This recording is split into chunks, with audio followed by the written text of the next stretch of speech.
Brews and Banter.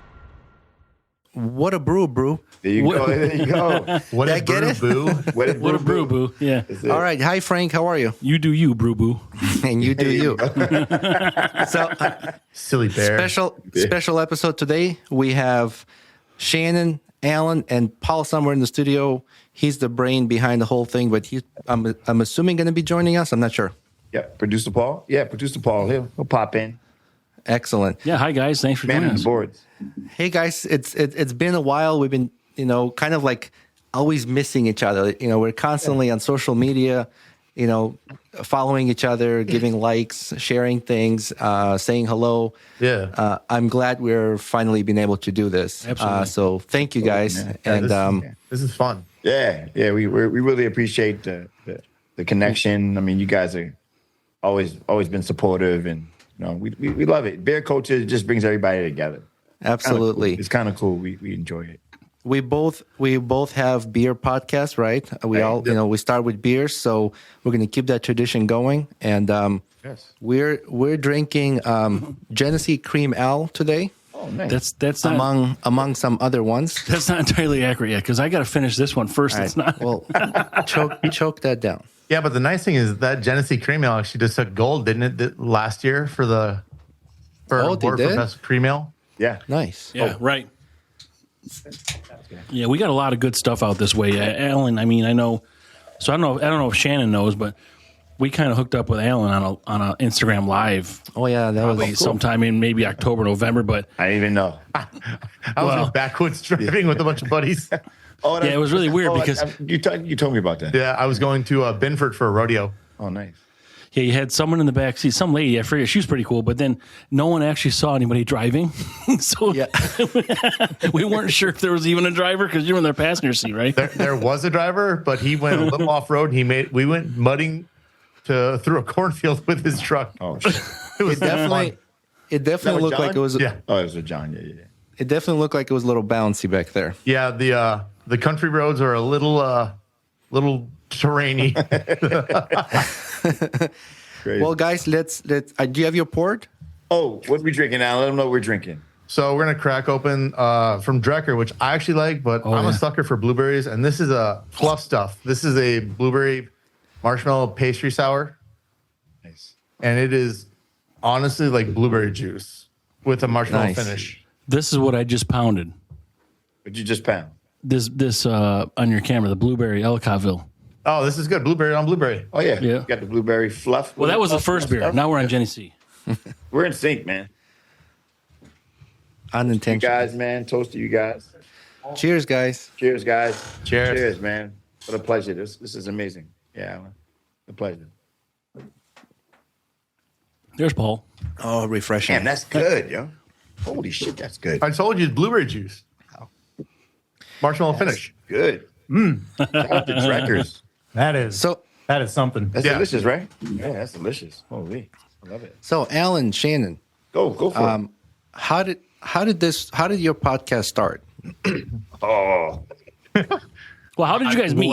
How did you guys meet? How do you know each other? Let's start with how you guys met. Because Shannon, from listening to your guys' podcast, you're from Brooklyn, correct? Right. Yeah. I even remember you had your mom on the phone once. Oh, my mom. Yeah, my mom was amazing. Shout out to Jennifer Shaw. She should be on TV. That's how amazing she is. Nice. She's a funny lady. She's got great energy. Yeah. Wow. Did we meet at the gym, Alan? Yeah, Anytime Fitness. Yeah, we met at Anytime Fitness here in Grand Forks, and just me and Alan are both people persons. Yeah, we just started BSing BSing, chit-chatting away. Yeah, we just started chatting one day, and next year, Kind of worked out. yeah, kind of worked out, and we just We talked more than we actually worked out. yeah, probably. Yeah. And then we just we just see each other from time to time at the gym, and then he brought up that he drank beer, he liked craft beer, and I brought up that I like craft beer, and kind of like slowly I just had this thing in my brain like, man, maybe we should do a beer podcast. Took a little bit of time. Yeah, then I was like, I'm gonna ask Allan if he wants to do it, and then Allan said he was down, and then I don't know, it took us like a year to get there, right? Yeah, we just never had time to sync up anything just to find where it would work. It was during COVID too, right? Yeah. Yeah, it was during COVID too. So we kind of like, we messed around with the idea of doing it for a good year and a bit. And then, and during COVID, I think we went through a lot of stuff mentally, we both definitely went through it. That always sounds good. Paul is drinking a Busch Light. Oh yeah, I know that. Right. The nectar. Yeah, it was strawberry Busch, right? It's a latte. Yeah. Wasn't it strawberry Busch last episode or something like that? No. I know You guys mentioned strawberries and you call it strawberry Busch.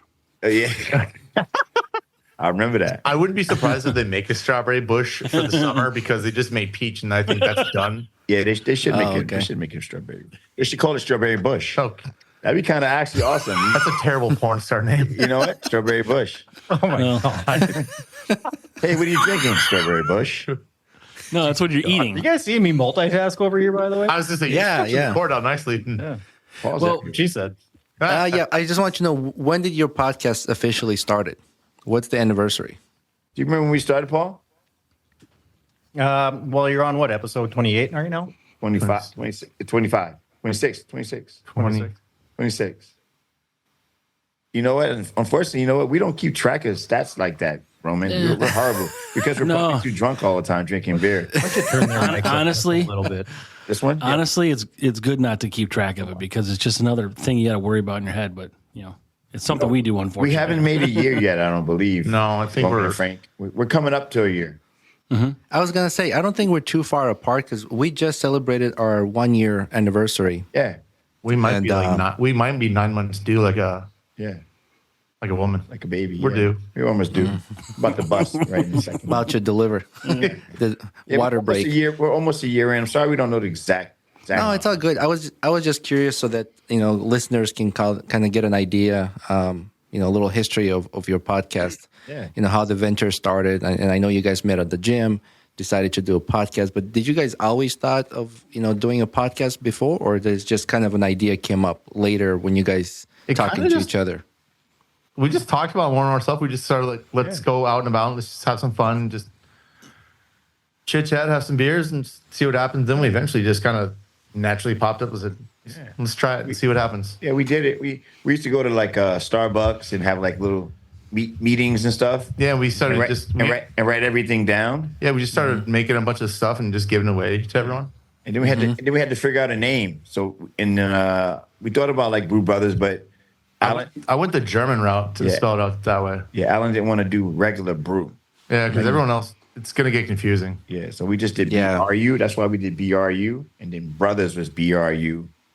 And it looks like bruh, but it's Bru Brothers.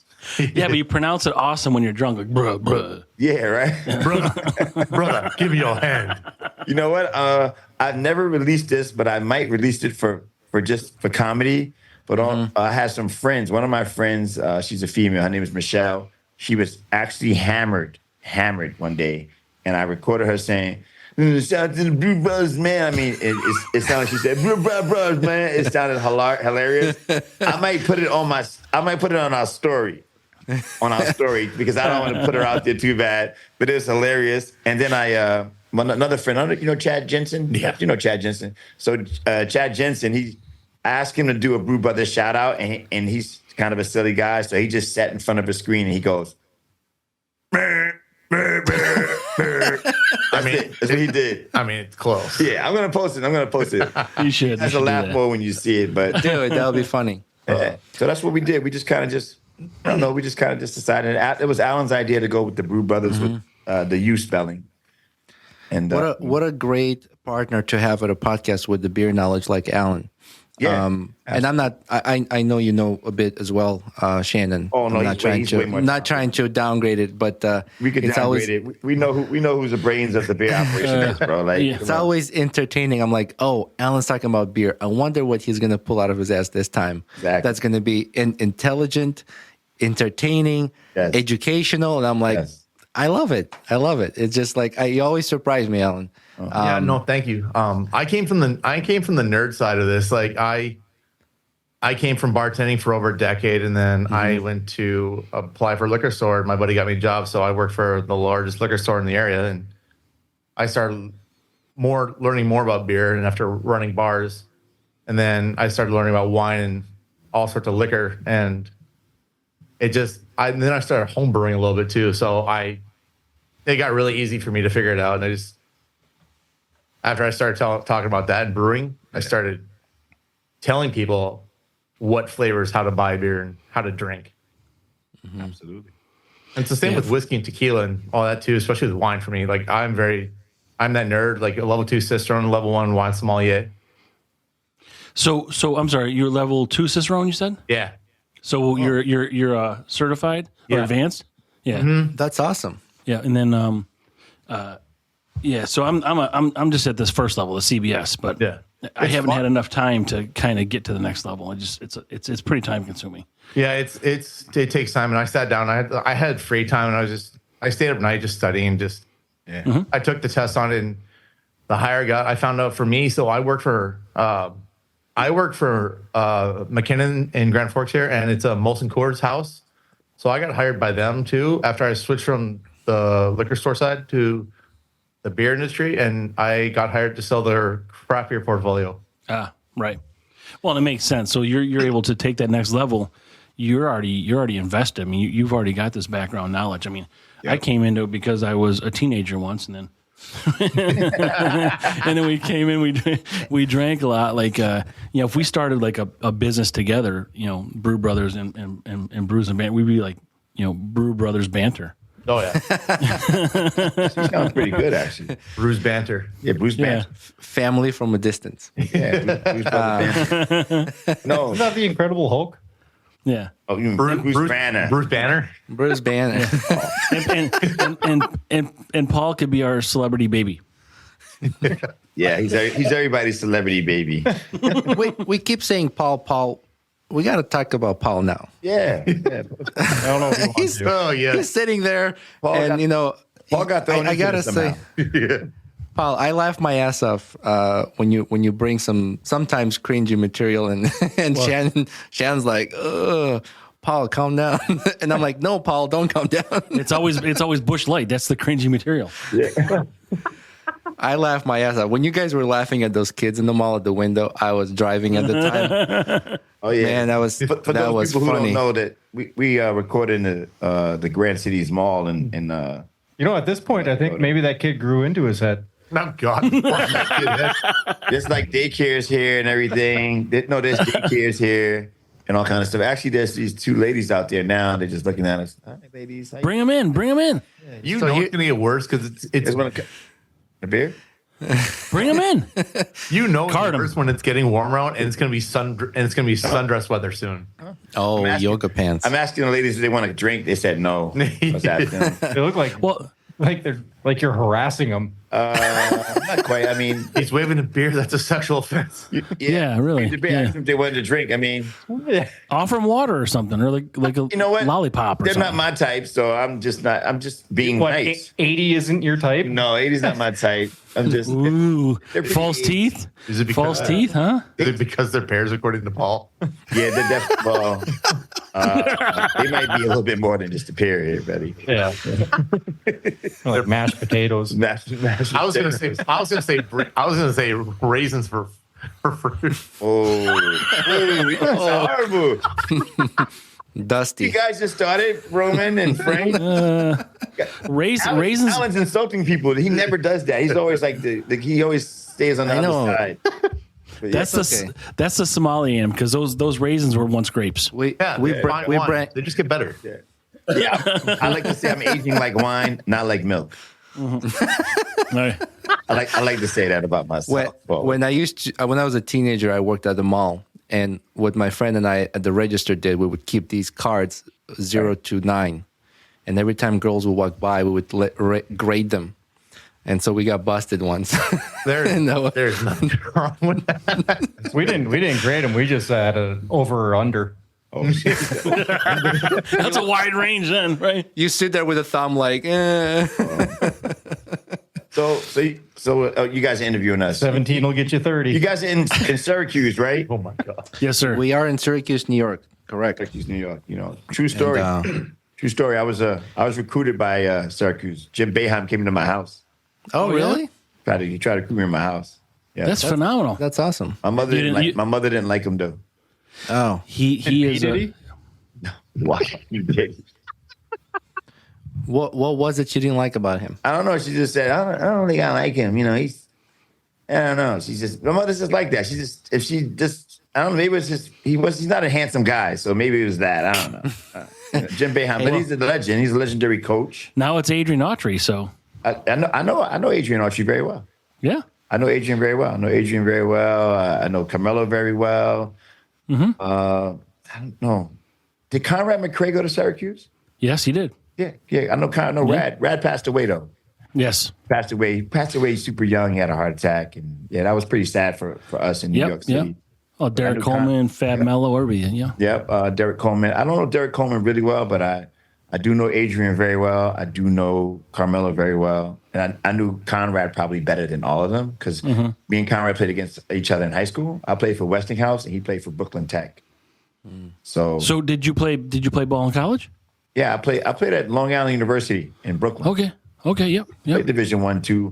I went to a couple of other schools. I traveled around. I was like on a tour, like a pirate, just transferring schools. You know, if there was a transfer portal back then, I might have been part of the portal. Just Shanghai in the 70s. I was in junior college in California, and then in Florida, and then I went back to New York City. Yeah. And then I was overseas for a little bit, Israel, Czech Republic, Luxembourg. What brought you overseas? Basketball. Right? Oh, basketball? An airplane. He said airplane. and German beers. Basketball overseas. I played basketball overseas for a little bit. So, and then that was pretty much it. That's my career. I was a decent player. I was good. I was definitely on a Division I level, but I just took a different route. How tall are you? I'm about 6'7".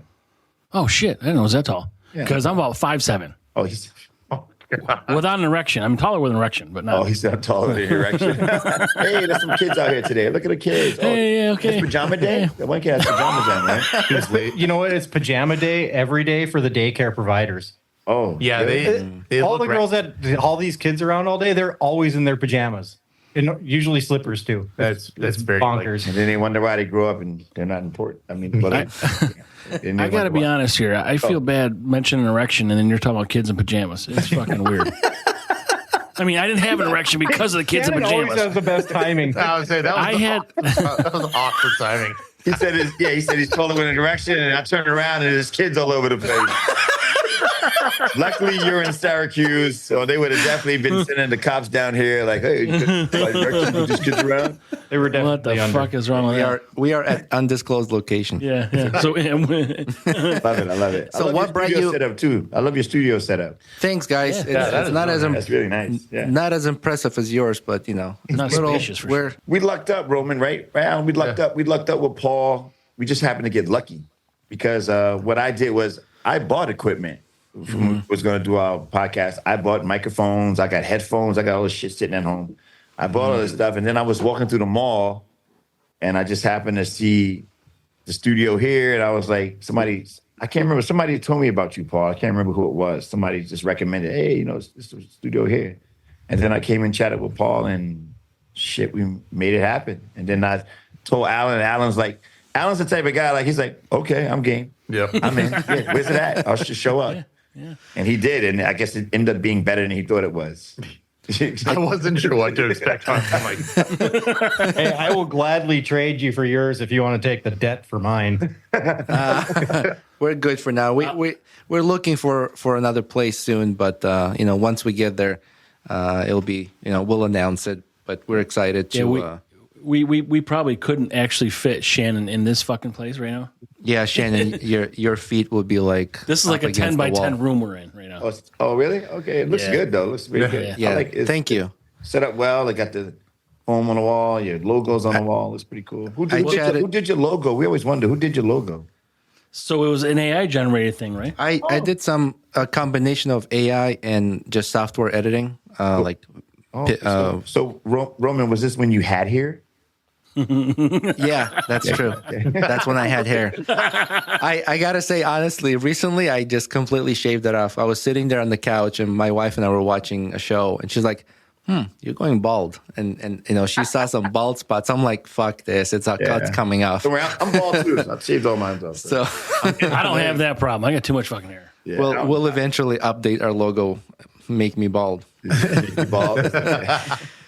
So I talked to Paul. I have a program that can do that for you.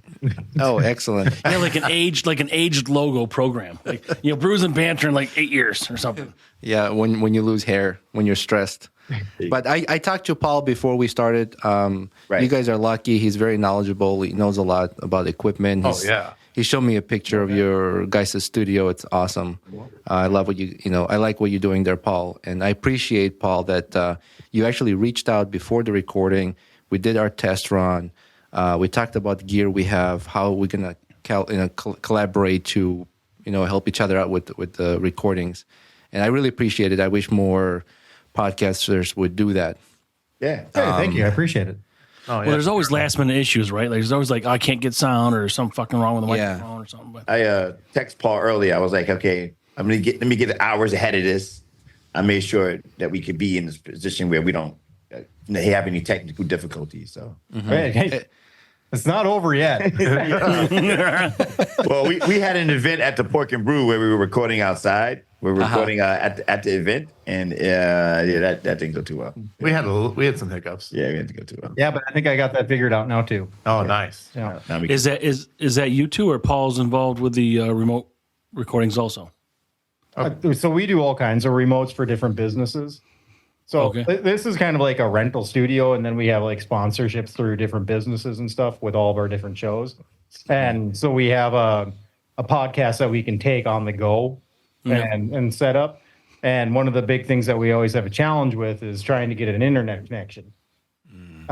So now I think I figured it out. So for your guys' knowledge, if you're ever going on location, get a cheap Wi-Fi router. And then tell the business ahead of time that you want an Ethernet connection. Have that Wi-Fi router create your own individual, whatever it is, the WPN or the VPN. Yeah, no, not a VPN. No. Just your own individual Wi-Fi through the router, and then you can connect that just directly into your computer or whatever. So you don't have to just try to go through like the public Wi-Fi and the building itself. So these are live events? Yes. Oh, okay. Because we're recording on DJI, and we've got we haven't done a Zoom 6. We haven't done live. Everything is pre-recorded, edited, then published. We'll eventually get into live because we want to go to events and just set up our tent and just have people at the event kind of sit down and chat about what they're thinking about the beer they're having, or what are their thoughts about this event, and just kind of people circulating and talking to us, and basically live coverage of events. And there's like insurance stuff involved behind it, so logistics. But we're talking about this, and I'd like to bring up business part of it. Obviously, we're not making living off of this podcast. any podcaster would tell you, it costs money. We're spending a lot of money to run wasting. Let me rephrase this. That's about right. You guys are talking about football. Roman can talk, but I just got to get another beer here. Let me just show you that. Throw me one too. And we're spending a lot of of Lions fan. Oh yes, sir. Oh well, congratulations on finally winning in the season. Yeah, just winning one game was a fucking bonus. I know it's been tough for you guys. Do you guys have long goals to grow your podcast as expand your business? And how is your business venture as a podcast going? So for the most part, terrible. as everybody else. Just to be honest, we're just trying to we're getting our feet wet. Me and Allan we're discussing on opening up a store so we could sell some products. I'm trying to get locals. I'm trying to get more sponsors. Trying to find more sponsors for everything. So it's hard, man. It's so hard to get recognized as because all the ones that are like, everybody's like, oh, there's so much money in podcasting. Yeah, if you're a celebrity already. If you got money already, absolutely. If you're not a name, you got like New Heights with the Kelsey brothers, right? Yeah, those guys are already popular, so they're popping. So did you see they just sold their podcast for like $140 million or something like that? Yeah.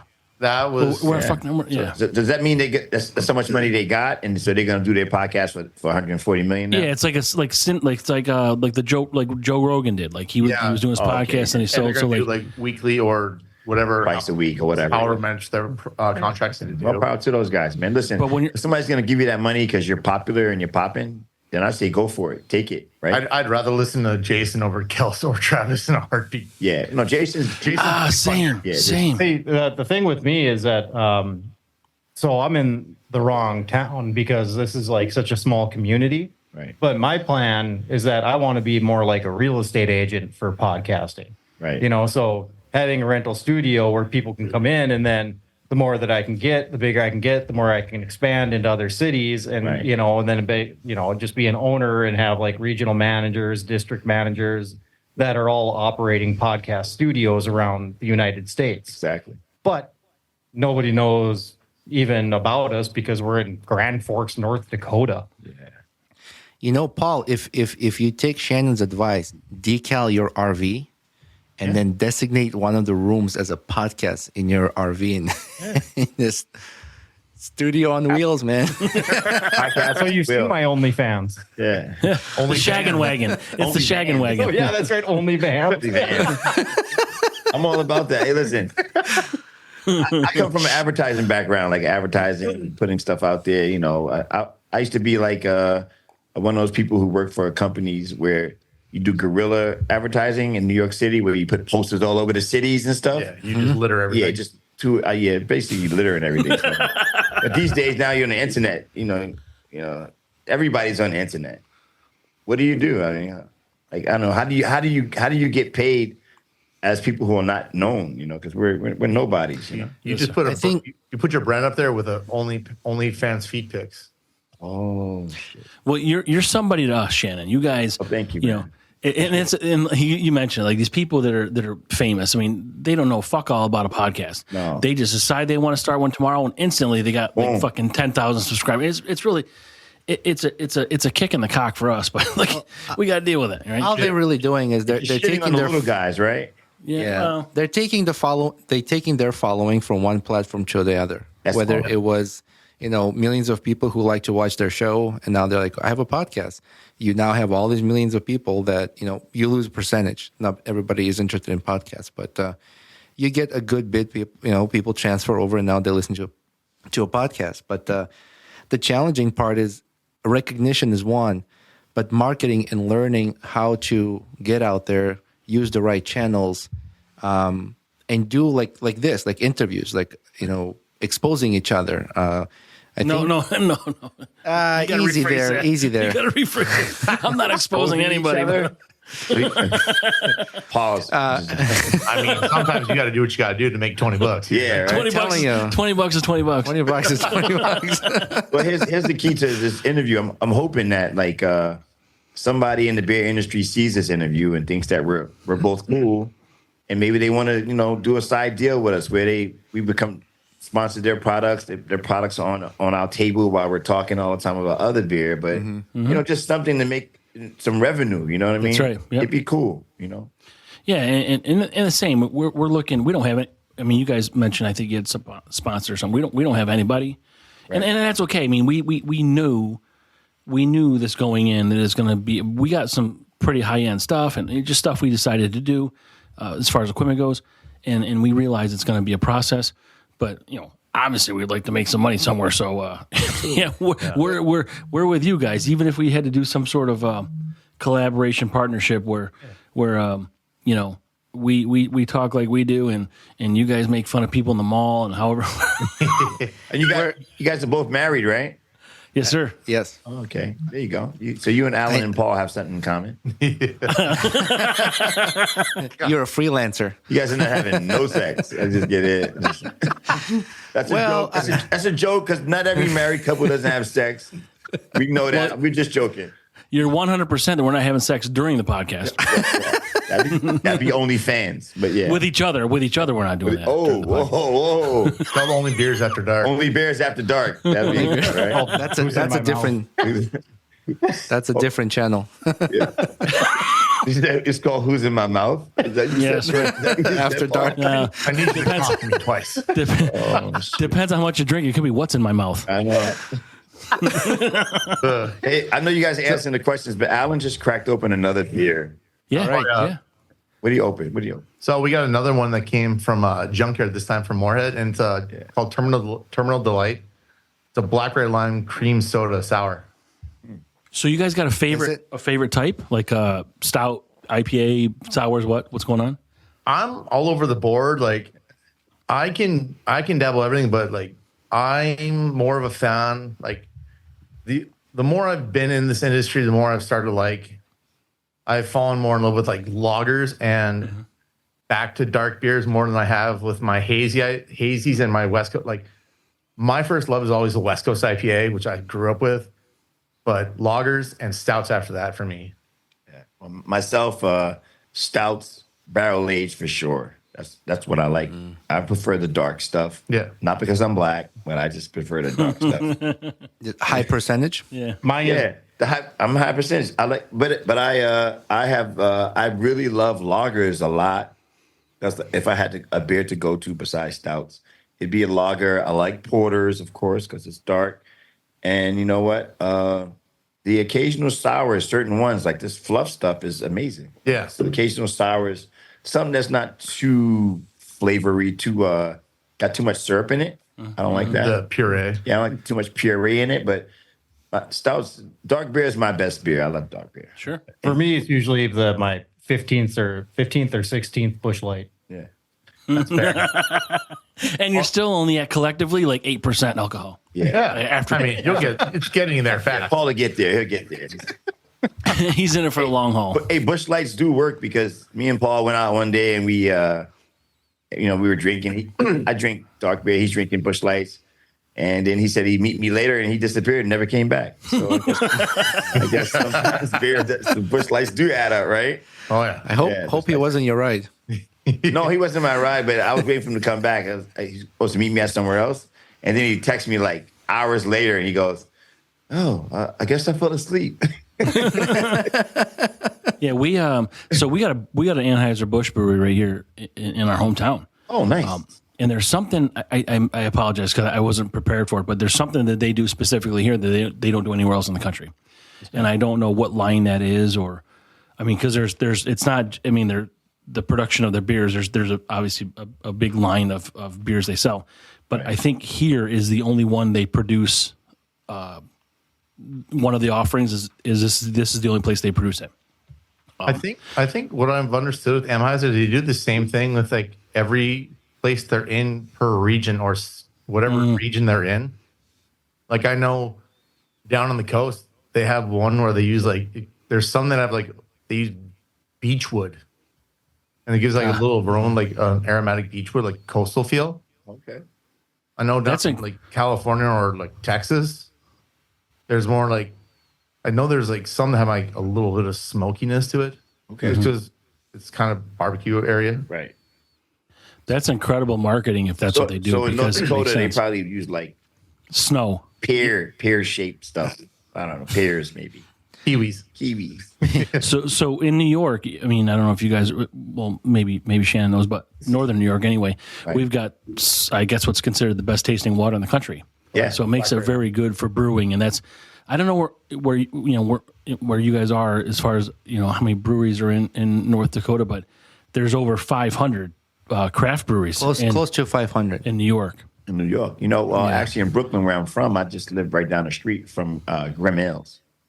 Okay, yeah. I live Grimm makes great beer. I live literally it's right. Like when I say it's down the street, the building used to be like a factory when I was growing up. It was one of those buildings that me and my friends used to go into and vandalize, the building. We were little vandals. They had those little conveyor belts, the conveyor belts where with the wheels on them. Yep. We used to get in boxes and shit. We used to break it late at night and then pushed around on it. Yeah, just get pushed around into little conveyor belts, and then the cops would come with a security guy, some Middle Eastern guy. Dude, get out there, my friend. Get out there, you kids, and chase us off or whatever. And we just used to fuck around. But that used to be that whole area in Brooklyn and Greenpoint used to be a really not so nice place. That's where the Italians used to leave all the dead bodies and everything. We used to see dead bodies in cars often in that area. But that's where Grim Mills is at. Grim Mills is in a spot where it used to be like a lot of like factory stuff, and now there's like a really nice neighborhood, you know? Well, and now that New York, it's been in like 20 years. They've been updating and revamping and changing the whole industry up there with like the brownstone, getting more brownstones. You get more of the hipsters in there, but they bring more business, even though not many people, they're not fan favorites of a lot of people, but they bring business and they bring stuff to the table that need to be there, but just can't let them try to push you around. Absolutely. Do you guys have a favorite brewery up in Syracuse there? Yeah, there's a couple. Like my favorite, it's not Syracuse. It's a couple hours away. It's Southern Tier. Oh, I love Southern Tier. It's one of my favorite places, man. It's so we've not been to the brewery yet. We know someone that we're going to meet with, but as far as their beer goes, I like their beer. But there's a bunch of different breweries we like for sure. I mean, like we're trying to stay away from larger places, right? But there's one particular brewery that we're really fond of. They're opening a new brewery here in the next 2 months. Nice. Yeah, locally started small, and then it's just their beer is, the taste is like always on point. They self-distribute. They self-distribute. You take a sip of their beer, and all these like rich flavors, like as if they're like in line, and just like you like bang, bang, bang, bang. Like what is it called again? Grow Brewing Company. Grow, GROW. I'm such a big fan of Southern Tier. Mm-hmm. I know that Southern Tier. The Southern Tier is hooked up with. They're in a line with other breweries. You know that, right? There's like 3 or 4 of them that have banded together. Mm-hmm. So 6 Points. Have you heard of 6 Points? Yes. 6 Points in Brooklyn, and Southern Tier, and it's 2 other breweries. They're all like in cahoots together because they felt like they were bigger as a group to grow bigger. Yeah, but so it's like a beer co-op. Is that what it is? That's what it is. Yeah. So you'll see more. You'll start seeing more like that. Like they formed an alliance together because the economy is just going crap, and the more they merge together, the more they have a better chance to keep their distribution alive, and they can partner up and grow at a better pace and not cut a lot of corners to save their ass on everything. Well, Squatters and Wasatch just burned out. They're done. But they were part of an alliance with Cigar City. It was Squatters, Cigar City, Oscar Blues, and one other one. But they were majority bought by a bunch of lawyers out of, I think, Boston, because they were beer lovers. Right. And they picked them up for distribution. But Wasatch is now faded out of existence. Cigar City is out of Tampa, isn't it? Yeah. And Oscar Blues is out of Colorado. Right. No. I love so they do this for buying power? Is that what it is? Like they're going to try to... why are they doing this together? They do more on the side for the fact that it helps them stay alive. But when you get outside people that want to help the industry, like these guys that were lawyers, they bought in so they could help keep them alive. Yeah. Mm-hmm. And give them more equity to push the boundary of what they wanted to do, and sure maybe grow more as what they wanted. Some deep money. Yeah. We actually covered this on one of our podcasts that more breweries are merging for that purpose to survive. I think Anchor Brewing out of San Francisco was like a wake up call for other brewers that here's a brewery that's over 100 some years old. Yeah, I think 125 or 127. The Maytag Repairman started that one back up. Yeah. And I think did they go out of business again? Yeah, they went. They kept alive, but then they bowed out, and they diminished everything. Yeah, but I heard. I am a big Southern Tier fan. I don't know. They just make a lot of flavor stuff. They make a lot of great stuff. Yeah. I'm big into the. I like a lot of fruited beers. Yes. And I know Alan's a big hazy fan, but I used to drink a ton of IPAs before this. We started doing this thing a year ago, me and Roman. We had some lactose. It was basically like drinking, cold sperm. Oh, yeah. That's tough for me. Your way to describe that one. That's tough for me. It's funny. We concerned, Frank, that you tasted cold sperm, or you said you... No. Me and Alan compared notes. He told me. No, he didn't. I'm not supposed to tell you, so what's going on here with these guys? I don't know what's going on around here. It's product knowledge. You're not in the know yet. Product knowledge.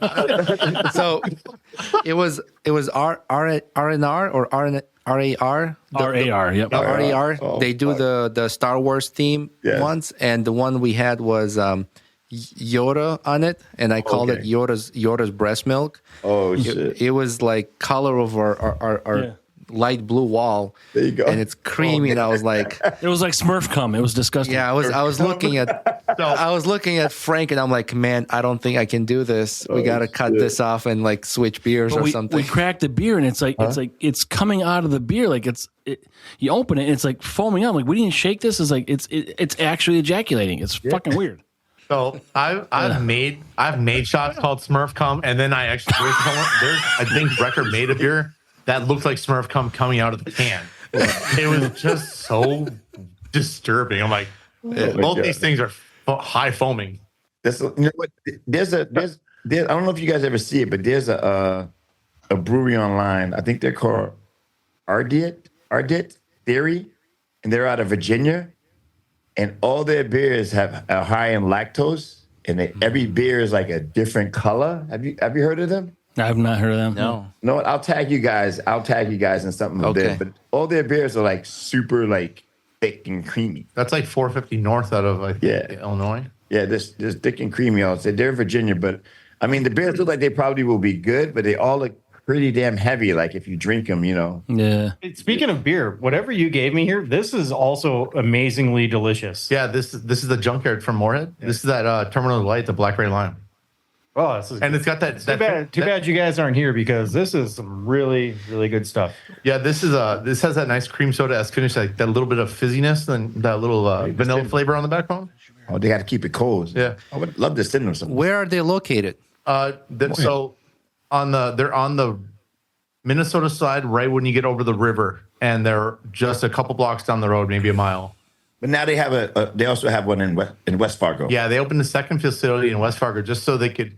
It's a loophole they got around with because they can't have two facilities. So one of the guys had his wife. It's under her name for the business, so they could have their brewery and facility in North Dakota, so they can carry around more throughout the state. Yeah, you guys got a lot of fucked up weird laws. I mean, New York is weird laws for everything other than fucking beer. But like I know you guys said you can't sell your beer on tap with someone else's beer, but then bottle your beer if it's the same thing, and vice versa. Like, it's a weird Wild West state out here. I don't understand the amount of red tape we have to jump through to get any product in this state when we're like the last to get everything good. Yeah, I fully would like every door open possible to let a lot of stuff in here, but the restrictions are so stupid on like the smallest things. Like, well, it's like what asshole just decided like, hey, I'm just going to restrict your business so you can't make money. Yeah, like some guy's so in a room and he's just like, you know what? How can I really fuck this guy over? Yeah. I think the state can benefit as well. I mean, I think the tax revenues will go high, much higher, and they'll give people opportunities to be like, you know what, I want to open a brewery. So you got, more locations, more brewers popping up. So as far as like taxes goes, I don't know why state will create all those restrictions. It just makes no sense. And it's an old boys club around here, and a lot of them are very uptight and like strict. They like playing the short game. Oh yeah, and the long game is not their thing because they don't like making money. They want it quick and easy.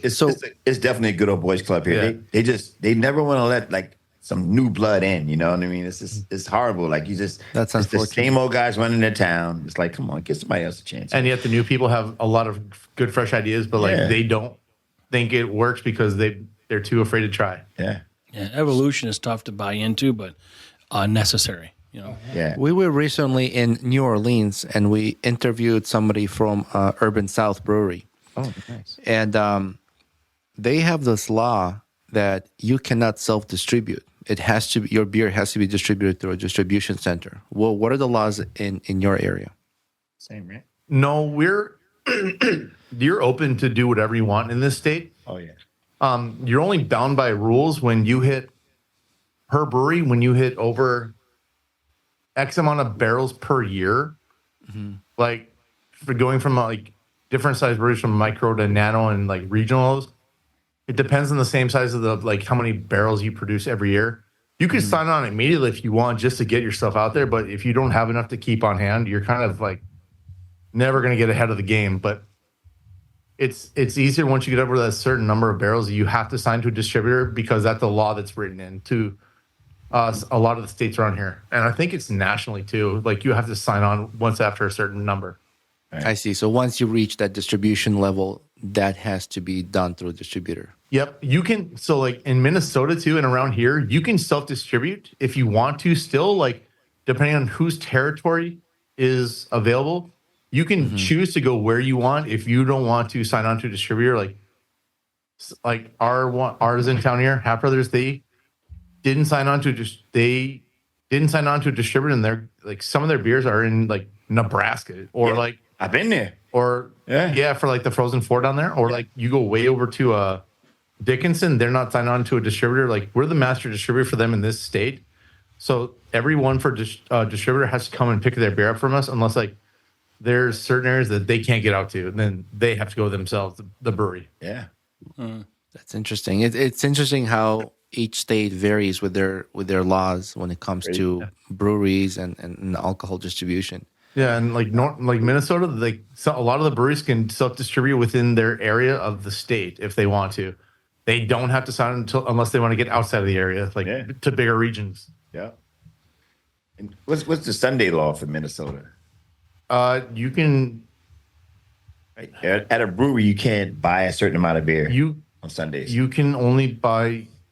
I think you can only buy I think they lifted where you can buy what you want now. Like, but I think you might be limited to X amount still. But you can purchase stuff just now. Before then, it was like you can't get anything on Sundays from breweries. I think I was in St. Cloud. I wasn't able to buy. Yeah, I wasn't able to buy something. They wouldn't let me buy. I wanted to buy more than 8, and they wouldn't let me buy more than. Yeah, I think it was like a 6-pack or so, and then. But other than that, no brewery was available to like do anything except for like a couple off sale, or like you had to go to a liquor store. Yeah, that's really weird with a quantity limit. I mean, I don't know, whatever. Who distributes the Southern Tier here? That's Dakota Sales. That's the Bud House. Yeah, we do get some decent. we get the brulee, the creme brulee. Creme brulee. We didn't get any this year from them, but we just got Warlock and the Vanilla Scoop. Vanilla Scoop. Yeah. Fucking Warlock. We did a podcast with them. We had many of those. Yes. Before Halloween, I'm like, what the fuck, man? It's even an angry looking bottle, right? The pumpkin stout, the chocolate and the pumpkin and everything. It's wild how well that works. Yeah. Yeah. They do a good job. I like them. Yeah. Allan, so what do you do for a living? So I work for a beer company in town. So I work for Miller Coors. And so I do all the craft beer side, but I also get to go to a bunch of different towns in my area and set up like beer tap takeovers, or try to build beer festivals, or beer dinners. Like, so I like to sit down with some chefs and pair beers with whatever they want to make, so we can sit and think of how to make like a 5 to 6 course meal. I want to talk about that really quick. Not to interrupt you. I apologize. So last few episodes, I've been asking questions like, somebody needs to start pairing food with certain beers. I don't hear too much of that. Right. I think someone with your knowledge, because I think it's fun, because I'm a fat kid at heart. Yeah. And it's part of the Cicerone program, so you really have some insight knowledge on that. Yep. And so like I've gotten decent enough where my palate has, like, if I sit down and I'm not just in the mood to drink, I'll sit down and break a beer. I'll break a beer apart piece by piece and see what I can find from start, middle to finish, and what the aroma is going to change from when it gets colder to a little bit warmer. Nice. I mean, the only thing I pair is cigars with beer.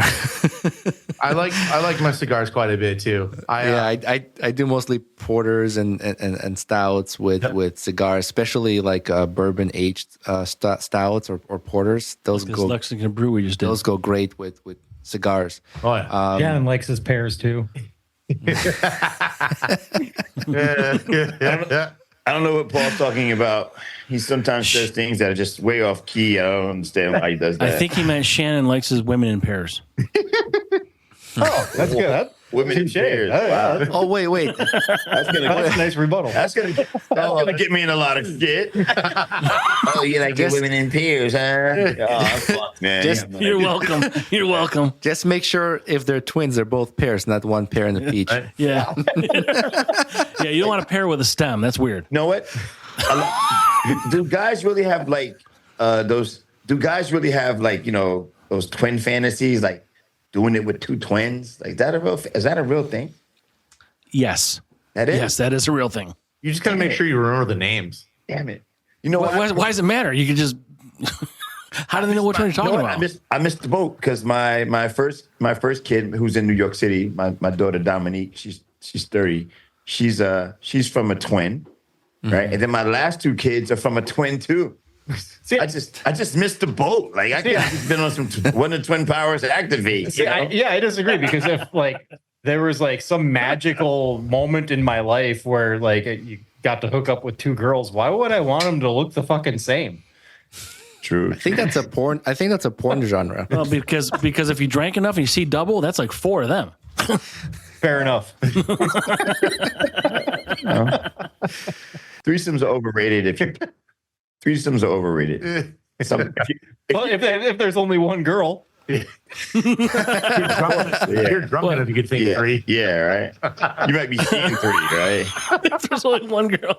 No, but I'm just saying, like, you know, I mean, you know, hey, listen, when you play basketball, things just happen to you just on a regular, you know? Oh, yeah. You don't have to work for it. That's nice. It's a perk. You know what? Listen, I'm telling you right now, guys think, you know, here's a question. You ready? Uh-oh. When you're in a relationship, and guys, we have this thing where we always ask our girl for a threesome. And a lot of girls, some women will be like, you know what? I'm going to bring him another girl, right? But my question is, what if you do that? No. And your woman says, no, I like another guy. No, I said no 4 times before this question. You got what you wanted. How come I can't get what I want? We are, you know what, men? We are selfish pieces of shit, okay? Okay, first off, the minute if I were to ask a woman if I could bring another girl into the bedroom, it would be immediately like, she'd be like, fuck you. No, you don't have to ask. I'm out. No.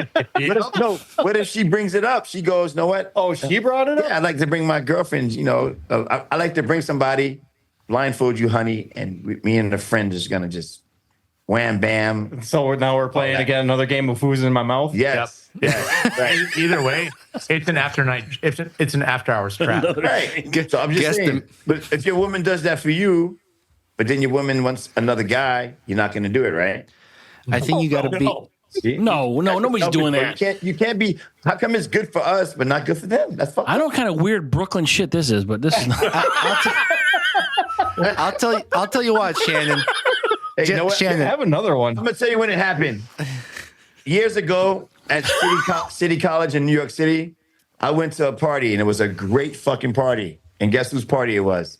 Sean Puffy Combs. Okay. Oh, you know what's happening there, right? Get you. He had that early bad boy for life syndrome. No, you're part of the lawsuit. No, you don't understand. See, back then it was Puffy. The guy who's on trial now is Diddy. I don't know that guy. I know Puffy. I know Puffy, but I don't know Diddy. Who the fuck is Diddy? I know what Diddy. You know what Diddy is? Diddy is Diddler. Yeah. You know what? This is the same thing as Kanye changes his damn name to Ye. Yeah. But, hey, I don't know. Listen, I don't know Diddy, but I know Puff Daddy. Okay, and Puff Daddy, he could party his ass off. But there's too many people at the party to like kind of like, you know, for any freaky deaky shit to happen. But I can say this at a Puff Daddy party, I did meet me quite a few ladies, and I did have quite a good time after the party. But I wasn't with Diddy though, and he wasn't in the room, and not that you can remember. Yeah, that you know of. I can remember. He's got the cameras hidden somewhere. And I definitely wasn't. No, it was a public party. It was at a college, so he couldn't pull that off at a college. And it was a colonoscopy camera. When he became Diddy, that's when he became Diddy. He had parties in his house, and he had cameras in his house. He'd do all this weird shit. I remember Puff Daddy. The Puff Daddy parties was the shit in New York, and it was mostly in clubs. You know, I was so confused on this because at first when I saw this, I thought it was Kanye. And, because he's one that's always in the news about doing like weird stuff. Did you become that guy? No, I'm saying just no. You know what you're saying. You know what it sounds like to the Brews and Banter's audience too. You know what it sounds like. It sounds like you're saying all black people look alike. Oh, come on. That's what it sounds like. That's what I heard, Paul. I mean, I heard the same thing, Paul. I thought it was you guys suck. I thought it was Kanye. No, Diddy don't even look alike. I thought it was Kanye in the news, not P Diddy. Oh, okay. So I thought it was Al Roker going through all that heat with all this other stuff, and then it was like, oh, and now he has allegations of like all this stuff. And then I read it, and I was like, oh wait, Kanye got no allegations, not Kanye. Yeah, he said P Diddy. This is what fucking Bush Light does to you, right? This is what Bush Light does to you. Bush Light, strawberry Bush. How you think of some weird strawberry Bush Light? Strawberry Bush Light. It was Kanye who was drinking that. Yeah. Speaking of sex scandals, Drake's up next. I thought it was Al Roker we were talking about. Drake, leave Drake alone. Drake is a good rapper, man. Drake's the best rapper on earth after Jay-Z. Guys, I just want to say we opened a new beer, and this is kind of an iconic beer for. What's it called? So let's see if Allan knows about this. All right, Allan, have you heard of Haberle Brewing Company? Haberle. No. So this is interesting. So sorry, Roman, I don't mean to. No, go ahead. But there's Anchor Brewing, who is the oldest craft brewery, and then there's Yingling, who is as old as they are, whatever. Of course. But Haberle's got a different story. So they're right here in Syracuse, they're right here in Syracuse. Oh. Haberle was opened in 1857. What? And they survived through Prohibition, and later on sold their interest to Rochester. But Haberle Brewing in the 1960s. Yes. Oh. Haberle Brewing Company is one of the oldest beers, I think, in the country, and they are coming back. Oh, so this is their premium stock lager. An interesting story. So we interviewed one of the owners of the brewery, and he said for many years what they've been trying to do is replicate the yeast from their original beer. This is the geeky part. So there are a lot of Haberle memorabilia you can buy on eBay. Yeah. And actually, a friend of my friend's mom was friends with them, the family. They lived across the street, and she has all these Haberle memorabilia like trays and signs and cups and things like that. So people actually own Haberle beer that has not been opened for sale on eBay. So this owner, Patrick, he purchased some and was able to submit the beer to some lab. And just recently, when they lost all hope, a lab came back and said, we were able to bring that yeast.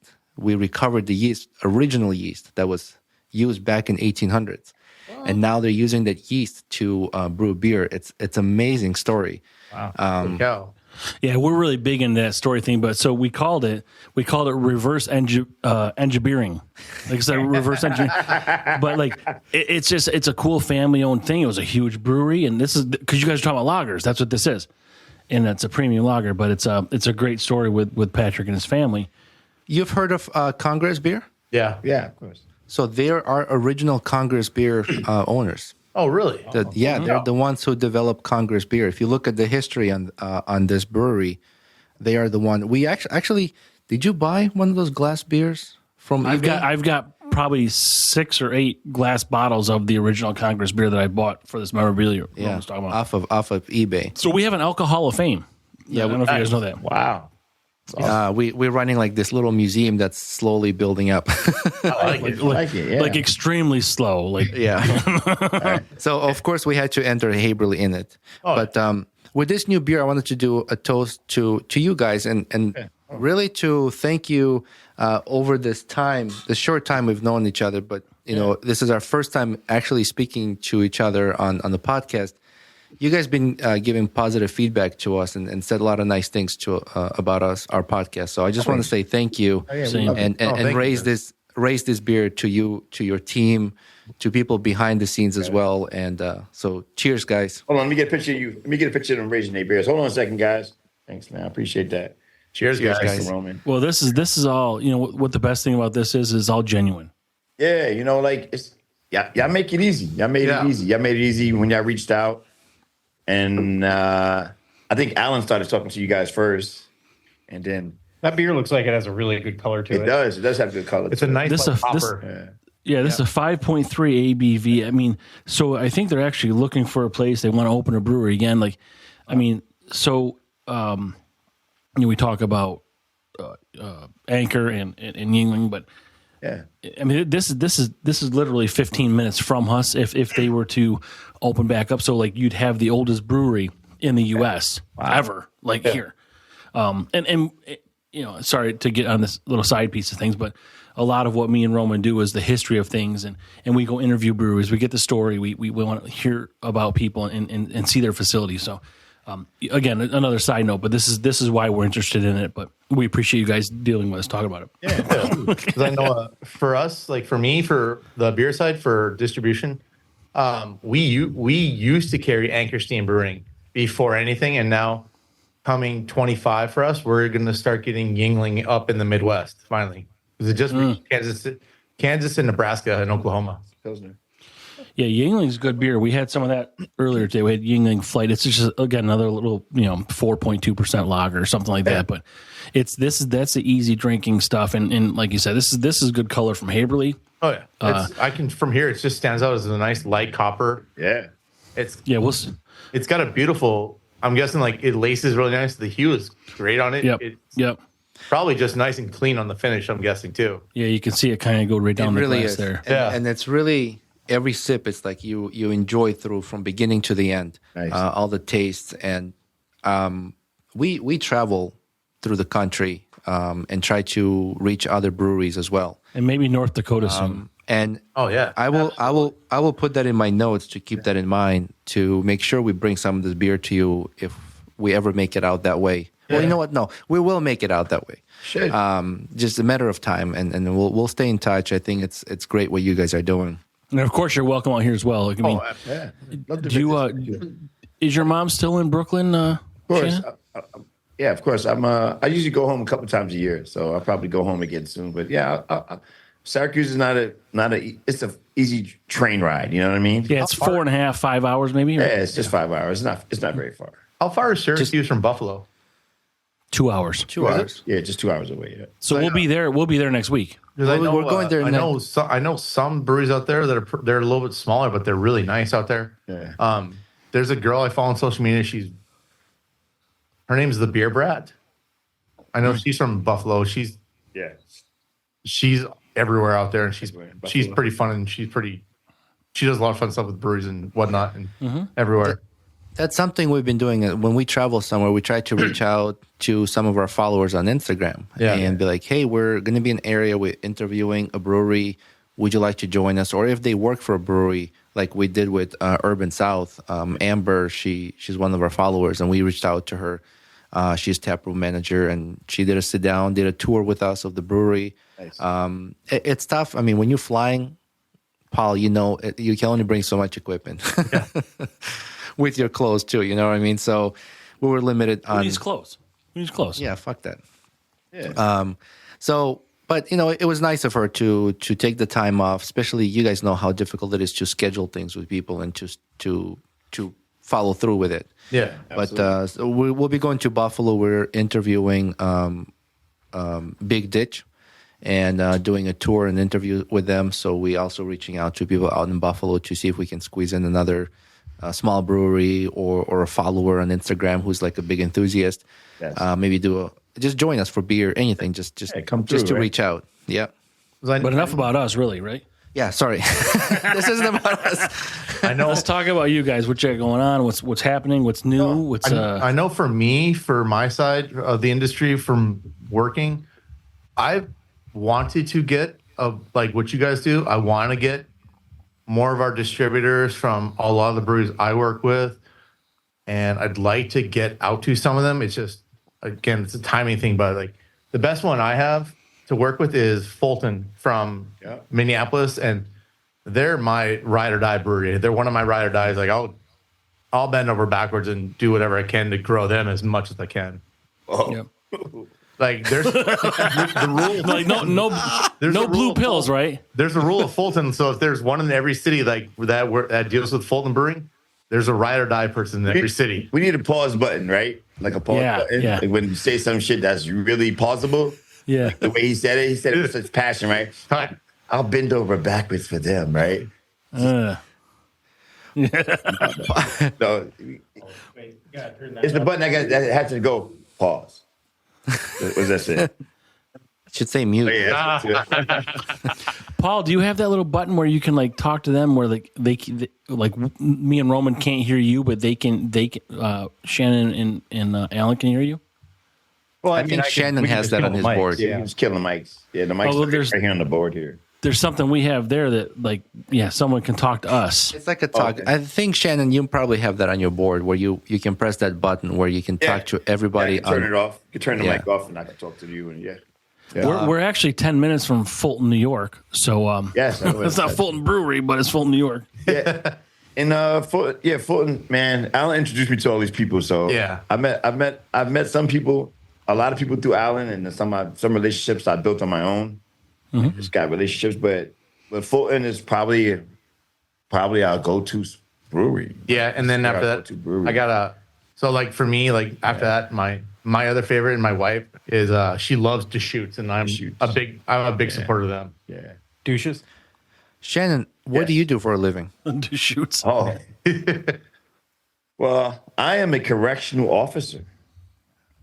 Nice. I work in he's my probation officer. I work in the jail here in Grand Forks. It's probably like 300 inmates. They're actually building another pod, like another part to the jail, and they're also making a juvenile facility right next to the adult facility.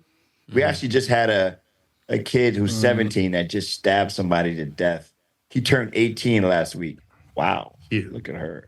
It's Jesus. What the fuck is wrong with you guys? I talk about erection. He mentions pajamas. Sorry. He's talking about someone getting stabbed, and Allan's saying, "Look at her." I could actually see this one. Usually, I don't get that lucky. Yeah, he didn't get that lucky because Allan's always his back is still, but she was cute. And when I waved hi to her, she waved hi back. You need to offer the beer. That's a repeat customer. When you were looking, I was waving. But I waved again and she got close to there. Here's how we do this. Don't fuck up my good time, Paul, okay? Here's how we do this. We just get a fishing line and we just throw a beer. Like, we just reel her in. Yeah. She was, listen, guys, you didn't see her, but we're catching a thirst trap. If she walks by again, guys, if she walks by again, we're going to grab her in here and tell her to come. Is that kidnapping? Or we're going to grab her in here and tell her to come?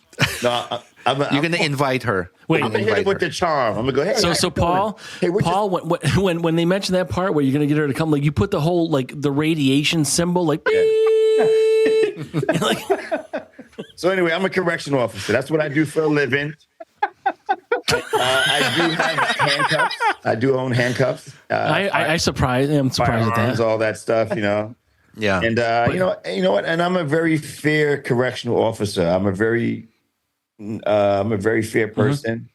I'm not an asshole, so I think that goes a long way. I see a lot of my clientele walking by sometimes too, and they always say hi because I'm always a fair person. So. Well, I know. Say that there is a problem though that they need to expand the juvenile detention center.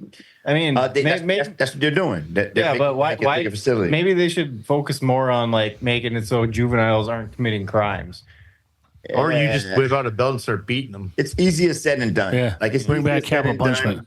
There's more women committing crimes. There's more women committing violent crimes now. Well, no, they're just more getting caught.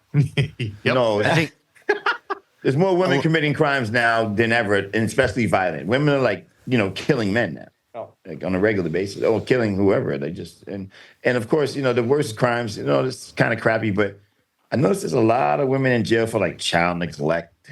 Child endangerment, just fentanyl, all that bullshit. Well, here's my problem with a lot of, mothers these days. If you're going to get high, go get high. Why you got to leave the fentanyl where the baby could get it? Yeah. Why you got to leave the meth where the baby could get it? Well, probably because they're fucking on fentanyl and they don't know what the hell they're doing with their life. Yeah. How are they parents? You know what I'm saying? It's high enough for the baby can't get it.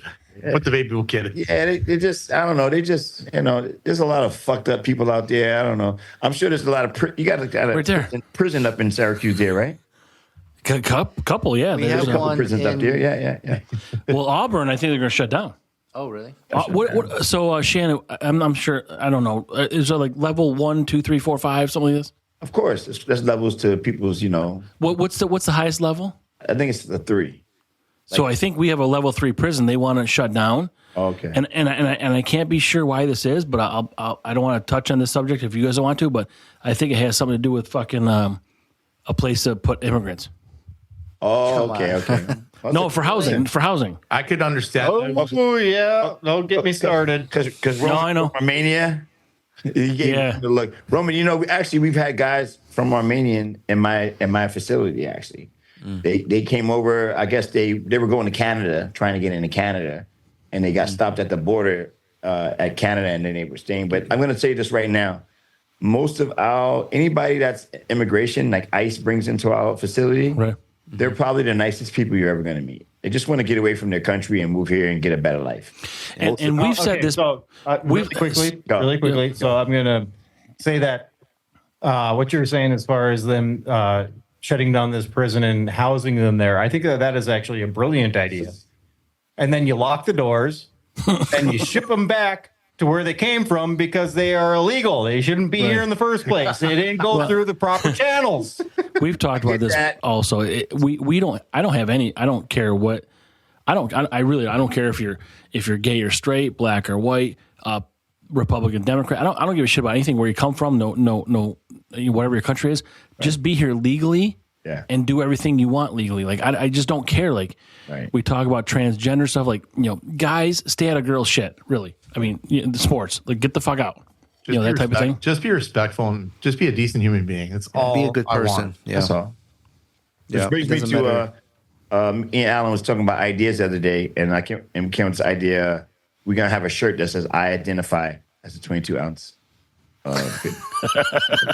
22 ounce Tall drink of water. tall drink of beer. That's a beer or some shit like that. You should have that in the outline of like the beer glass.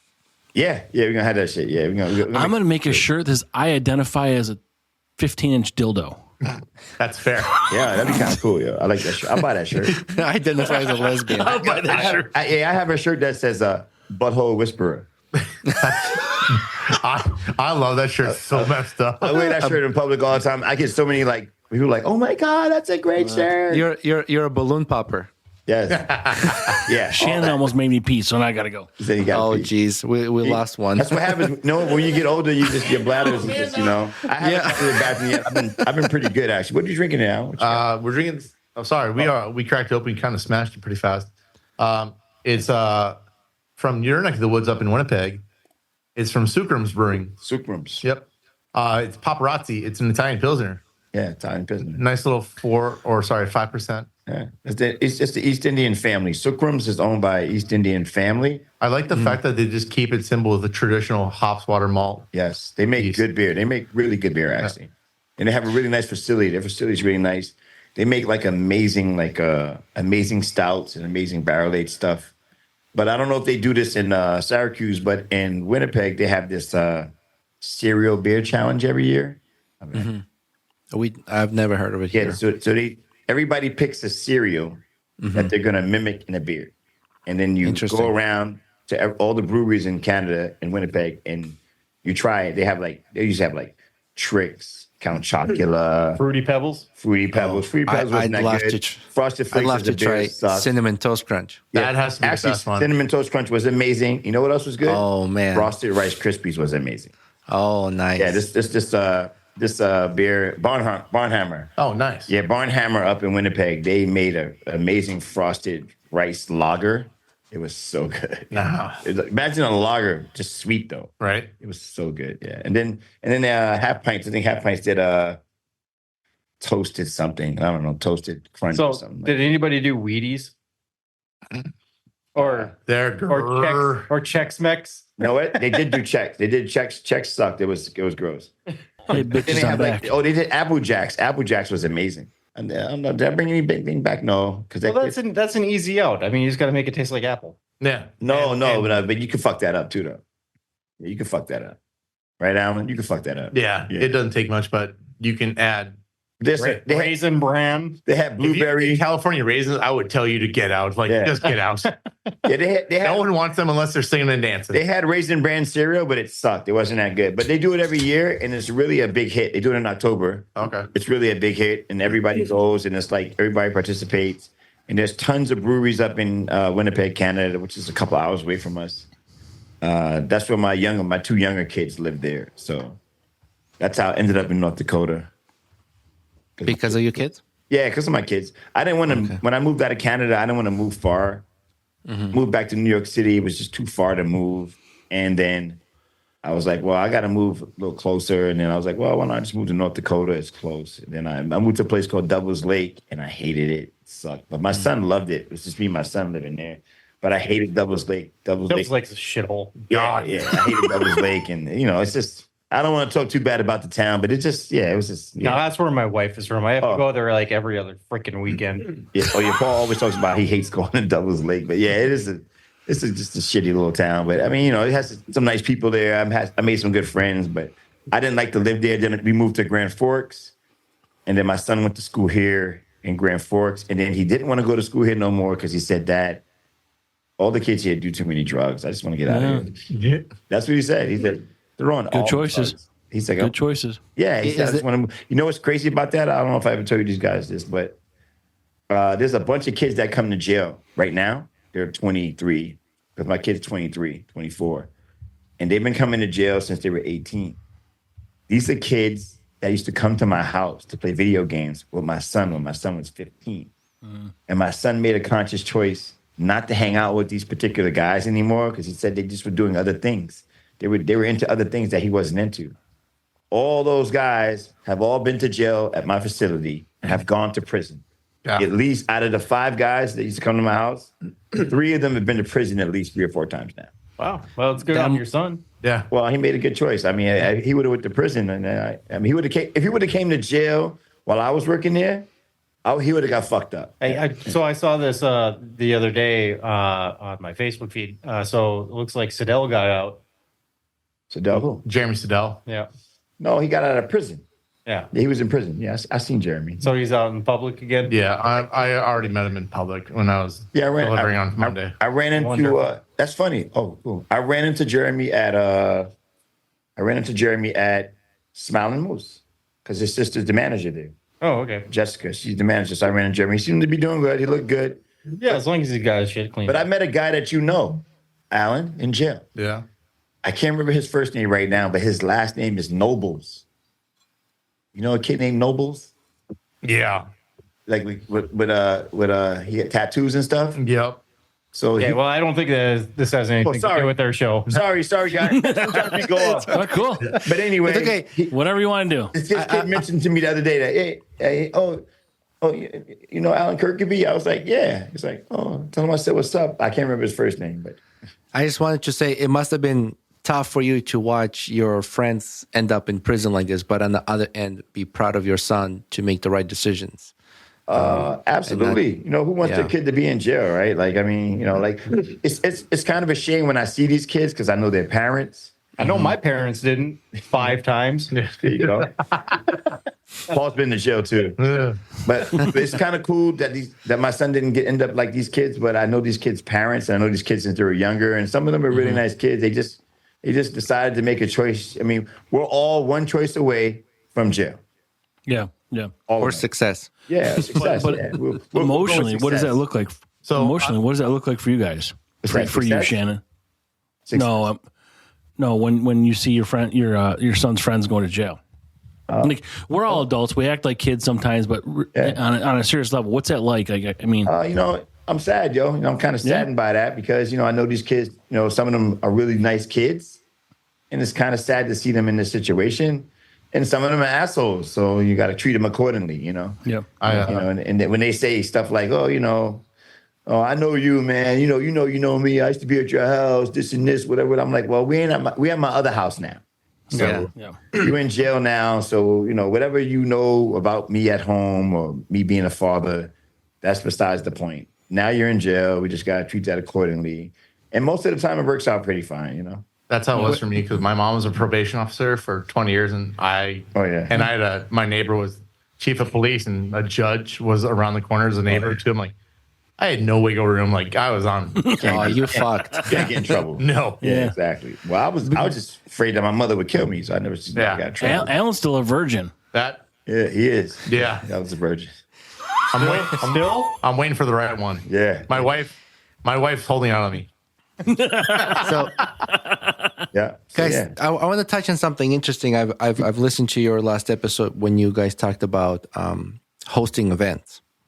Have you given more thought about it? And Allan, you've mentioned the hurdles of trying to have breweries actually cooperate and do those dates to be available, and some stuff within the local regulations and things like that. Have you guys looked more into it? Because when I was listening to it, I was like, oh, that'd be really cool if they can pull that off. Yeah, I've been looking more into it.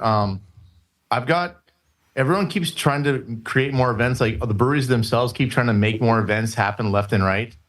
And for me, I want to do more for up here in Grand Forks, because we only have 1, maybe 2 events a year for beer events.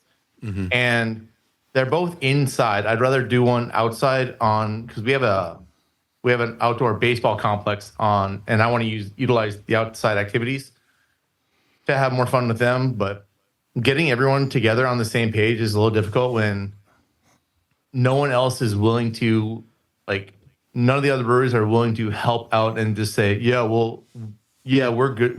We're good to go. We'll do it. And every time I try to throw dates out and what works with like getting food vendors and everything like that, they kind of stall. My goal is to try to fix North Dakota's issue because of no one talks to each other around this area. Like I know the guys who are in charge. I know the president of the North Dakota Brewers Guild. I'm trying to get a hold of him so I can get a seat at the table and coordinate and plan events, because they haven't touched on any of it in over 5 years, and they really don't care. So I would like to take a part of it and fix it, coming from a salesman / distributor's point of view, and let us take care of it, because our businesses like this are structured to do big events, and we can get everyone on board a lot faster without any hesitation, because we've already established this without having to like do any extra work. Yeah. Mm-hmm. So when the president doesn't want to have a conversation, it's a little rough. Yeah. Just as a thought when I was listening, because I was like, okay, what can they do to make this happen? So instead of thinking of like get everyone to show up, have you thought about maybe starting small with few breweries, one food truck or something like that, and just kind of like get the word out there, so like they can go back and be like, oh yeah, we had a great time. You know, those breweries who showed up can tell other breweries like it was a great time, good turnout. Tickets weren't that expensive for people to attend and have food and beer. The food truck made out well, and then just kind of like grow from a smaller setup into something bigger, and maybe get involved in local politics, like local meetings and things like that, and pitching those ideas. Or chambers of commerce or something like that. Yeah, because I think what you guys started talking about is going to be, it could be a great turnout and really shine a light on beer community locally, and it would just be like, I would feel really happy, like I'm out here, it does not affect me, but it affects the community that is within the same culture of like beer that's doing well. And like when you surround yourself with people or help people out that are doing well, it just feels nice, right? You feel good about it, right? Yeah. It feels good. Like I've gotten, some of them are like, a lot of them, because we're on the eastern part of the state, and I reach out to the western part of the state a lot, and they're all willing to come to this side of the state to do something. Yeah. It's just getting some of the ones like from Fargo or a couple of them to just cooperate. And but I think we only have like 10 to 12 in this state, and they're willing to do it. It's nice that it's a little bit smaller, so I could do just one state and just focus on them and help grow their brands first. So my plan is to get the fall lined up for them and do it on that side and make it a lot easier for everyone. I'm looking forward to see what comes of it, and in any way we can help with getting a word out there. Social media, obviously it's like one of the biggest, easiest ways to get the word spread. Yeah. We're happy to do it. Same. Oh, thank you. Yeah. And maybe we'll have an opportunity someday that when that takes off, I'm saying when, because Yeah. I'm not losing hope on you guys. Can come. I saw recently too from you guys on one of your reels that you guys were just at an event tasting with. I saw you guys there with Southern Tier. Was that in a movie? Was that in like a theater? Like we have CNY Brew Fest. It was. We have fairgrounds here, and it's one of the nice. one of the buildings at the fairgrounds. Okay. Yeah, and I mean, we can maybe get some information on how they launch this, how they run it, and send it your way to give you some basically a resource, and go from there. But I think I'm really hoping, I'm rooting for you guys, and anything we can do on our end, please reach out for sure. oh, absolutely, thank you. Yeah, we just we're hoping at some point to get something here, right, Alan? We talk about those things. Because